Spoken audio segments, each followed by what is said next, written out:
But it's a feminine, it ends in an a, so it ends like a feminine noun. So it will be Ti pomnish papu, ti pomnish yoru, ti pomnish mojeva diedushku. Okay, so that's a tricky one. I know that this is very confusing with papa, djadja, yora. I know it is because I've had to deal with it for a very long time.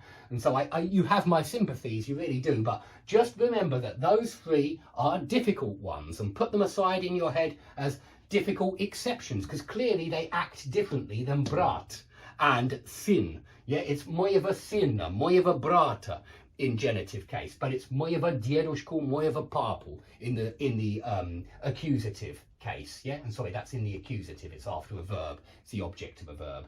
Okay, but if you want to make it feminine, then you just say tipomnish mayo babushku, just like nashul mamu, tipomnish nashul mamu, tipomnish tvayu sistru, tipomnish mayo sistru, tipomnish mayo babushku. Yeah, and that's how you do it. Do you remember my granny? Tipomnish mayo babushku. Привет! Мы сегодня будем читать.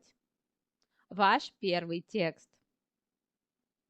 Это письмо. Его пишет Фрэнк. Он пишет: «Привет всем! Вы меня помните? Меня зовут Фрэнк. Я студент из Америки. Я изучаю медицину и русский язык.